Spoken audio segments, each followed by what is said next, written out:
سورہ الفجر۔ اللہ کے نام کے ساتھ جو بے انتہا رحم کرنے والا، بن مانگے دینے والا اور بار بار رحم کرنے والا ہے۔ قسم ہے فجر کی اور 10 راتوں کی اور جفت کی اور طاق کی اور رات کی جب وہ چل پڑے۔ کیا اس میں کسی صاحب عقل کے لیے کوئی قسم ہے؟ کیا تو نے دیکھا نہیں کہ تیرے رب نے عاد سے کیا کیا تھا؟ یعنی عاد کی شاخ ارم کے ساتھ جو بڑے ستونوں والے تھے، جن جیسی تعمیر ملکوں میں کبھی نہیں کی گئی، اور سمود کے ساتھ جنہوں نے وادی میں چٹانیں تراشی تھیں، اور فرعون کے ساتھ جو کیل کانٹوں سے لیس تھا۔ یہ وہ لوگ تھے جنہوں نے ملکوں میں سرکشی کی اور ان میں بہت زیادہ فساد کیا، بس تیرے رب نے عذاب کا کوڑا ان پر برسایا۔ یقیناً تیرا رب ضرور گھات میں تھا۔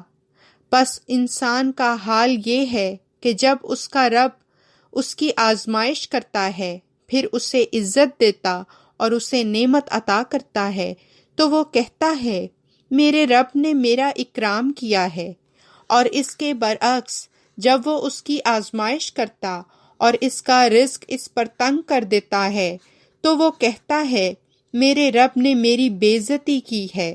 خبردار، در حقیقت تم یتیم کی عزت نہیں کرتے اور نہ ہی مسکین کو کھانا کھلانے کی ایک دوسرے کو ترغیب دیتے ہو، اور تم ورثہ تمام تر ہڑپ کر جاتے ہو اور مال سے بہت زیادہ محبت کرتے ہو۔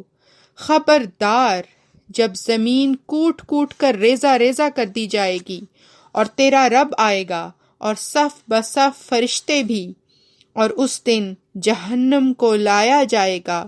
اس دن انسان نصیحت حاصل کرنا چاہے گا، مگر اب نصیحت پکڑنا اس کے لیے کہاں ممکن ہے۔ وہ کہے گا اے کاش میں نے اپنی زندگی کے لیے کچھ آگے بھیجا ہوتا۔ بس اس دن اس جیسا عذاب کوئی اور نہ دے گا، اور کوئی اس جیسی مشقیں نہیں کسے گا۔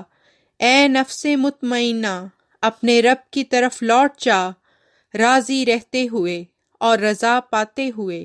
بس میرے بندوں میں داخل ہو جا اور میری جنت میں داخل ہو جا۔